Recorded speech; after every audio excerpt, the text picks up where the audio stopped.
Good morning all. എല്ലാ ദിവസവും രാവിലെയുള്ള പ്രീ മാർക്കറ്റ് റിപ്പോർട്ടിലേക്ക് കിടക്കാം. ഇന്നലെ നമ്മുടെ മാർക്കറ്റ് ഫ്ലാറ്റായ രീതിയിലാണ് ക്ലോസ് നടത്തിയത്.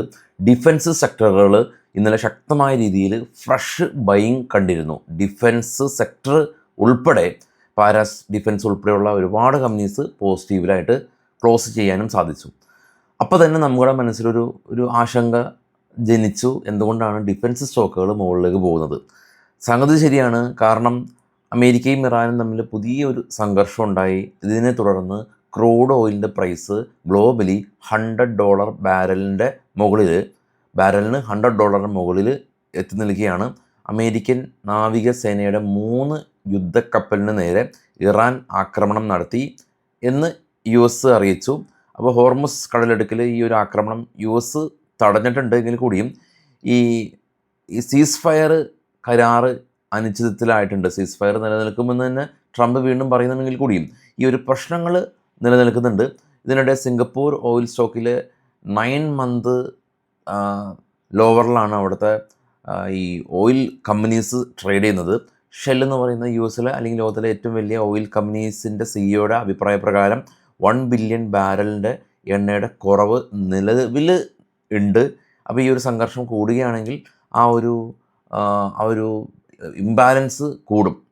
ഏവിയേഷൻ, പെയിൻറ്റ് അങ്ങനെയുള്ള കമ്പനീസ് നമുക്കറിയാം. ജെറ്റ് ഫ്യൂവൽ പ്രൈസിൻ്റെ എല്ലാം തന്നെ വില വർദ്ധിക്കുകയാണ്.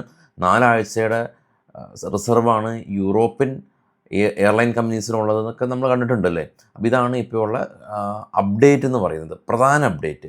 നമ്മുടെ മാർക്കറ്റ് ക്ലോസ് ചെയ്തതിന് ശേഷം US യൂറോപ്യൻ മാർക്കറ്റും നെഗറ്റീവിലാണ് ക്ലോസ് നടത്തിയത്. കണ്ടുവരാം. US മാർക്കറ്റ് നാസ്ഡാക്ക് ഇടിഞ്ഞു, ഡോ ഇടിഞ്ഞു, FTSE, CAC 40, DAX 3 German, UK, France market ഇടിഞ്ഞു. ഇപ്പോൾ ട്രേഡ് ചെയ്യുന്ന 3 യൂറോപ്യൻ മാർക്കറ്റും നെഗറ്റീവിലാണ്. ഏറ്റവും ടോപ്പിലേക്ക് പോകുകയാണെങ്കിൽ ഗോൾഡ് 4712, സിൽവർ 80, ബിറ്റ്കോയിൻ 79,000, 1% ഇടിഞ്ഞു. ബ്രന്റ് ഓയിൽ കാണാം 101 നാച്ചുറൽ ഗ്യാസ് സ്പൈക്ക് ചെയ്തു. ഡോ ഫ്യൂച്ചറും നാസ്ഡാക്ക് ഫ്യൂച്ചറും എല്ലാം തന്നെ പ്ലസ്സിലാണ്. US മാർക്കറ്റിൽ ലിസ്റ്റ് ചെയ്ത ഇന്ത്യൻ കമ്പനികൾ ഇൻഫോസിസും വിപ്രോയും പ്രത്യേകിച്ച് മാറ്റങ്ങളൊന്നും തന്നെ ഇല്ല. ADR സ്റ്റോക്കുകൾ പ്രത്യേകിച്ച് ഒരു ഫോളോ ഒന്നുമില്ല. ഇനി നമുക്ക് ഓപ്പൺ ഇൻട്രസ്റ്റ് ഒക്കെ പരിശോധിക്കേണ്ടതായിട്ടുണ്ട്. അതിലേക്ക് നമുക്ക് പോകാം. അതിനു മുമ്പ് ഇന്നത്തെ പ്രധാന സ്റ്റോക്കുകളുടെ ഒരു അപ്ഡേറ്റിലേക്ക് പോകാം. ഇത് ബൈസൽ റെക്കമെൻഡേഷൻ അല്ല. ഡാബർ ഇന്ത്യ സ്ക്രീനിൽ എഴുതേണ്ട കാര്യമില്ല. സ്റ്റോക്കുകളുടെ പേര് എല്ലാ ആൾക്കാർക്കും ഫെമിലിയറാണ്. അപ്പോൾ സമയക്കുറവുള്ള സമയത്ത് നമ്മൾ സ്ക്രീനിൽ എഴുതില്ല, ശ്രദ്ധിക്കുക. ഡാബർ ഇന്ത്യ നെറ്റ് പ്രോഫിറ്റ് 15% ഉയർന്നു. തെർമാക്സ് കമ്പനി നെറ്റ് പ്രോഫിറ്റ് 19% ഉയർന്നു. BSE Bombay stock exchange BSE net profit 61% ഉയർന്നു. കൊച്ചിൻ ഷിപ്പ്യാർഡിന് ആദാനി ഗ്രൂപ്പിൽ നിന്നൊരു ഓർഡർ കിട്ടി.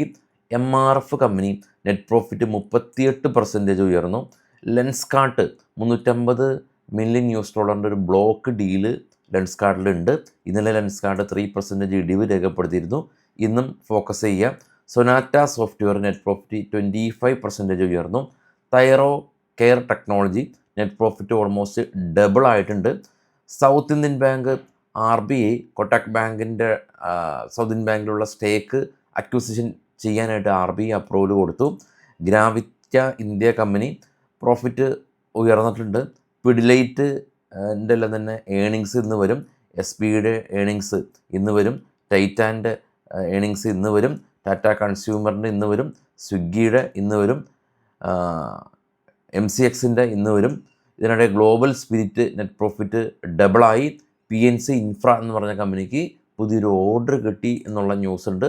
ഇനി ഓപ്പൺ ഇൻട്രസ്റ്റ് നമുക്ക് പരിശോധിക്കാം. Open interest Nifty 24,400 puttu call ratio എല്ലാം തന്നെ പോസിറ്റീവാണ് ഉണ്ടായിരുന്നത്. എങ്കിലും ആളുകൾ വളരെ അടുത്ത് ഷോർട്ടും ചെയ്തിട്ടുണ്ട്. 24,500 മേജർ റെസിസ്റ്റൻസ് സോണുള്ളത്. ഇനി നമുക്ക് ബിറ്റ്കോയിൻ്റെ ചാർട്ട് നോക്കാം. 79,781 ബിറ്റ്കോയിൻ കാണാം. വളരെ നല്ല രീതിയിലാണ് ബിറ്റ്കോയിൻ്റെ ഈ പ്രൈസ് ആക്ഷൻ. ഈസി ആയിട്ട് നമുക്ക് ട്രേഡ് ചെയ്യാനും ട്രാക്ക് ചെയ്യാനും സാധിക്കും. ബിറ്റ്കോയിനും ട്രേഡ് ചെയ്യാൻ ഇനിയിപ്പോൾ ഗ്ലോബൽ ബ്രോക്കർ വേണമെന്നുള്ള ആശങ്ക വേണ്ട. ഇന്ത്യൻ ബ്രോക്കർ ഉണ്ട്. നമുക്ക് ഇന്ത്യൻ INR ഡെപ്പോസിറ്റ് ചെയ്ത് ട്രേഡ് ചെയ്യാൻ പറ്റുന്ന, ടാക്സ് ഫയൽ ചെയ്യാൻ പറ്റുന്ന ഡെൽറ്റ എക്സ്ചേഞ്ച് ഇന്ത്യ എന്ന് പറഞ്ഞ ബ്രോക്കറുണ്ട്. അക്കൗണ്ട് ഓപ്പൺ ചെയ്യാനായിട്ട് ഫസ്റ്റ് കമൻറ്റിൽ ഞാൻ അക്കൗണ്ട് ഓപ്പൺ ലിങ്കും പ്രൊവൈഡ് ചെയ്തിട്ടുണ്ട്. ഡെൽറ്റ എക്സ്ചേഞ്ച് ഇന്ത്യയുടെ യൂസ് ചെയ്യുക. അപ്പോൾ വൈകിട്ട് കാണാം. Thank you all.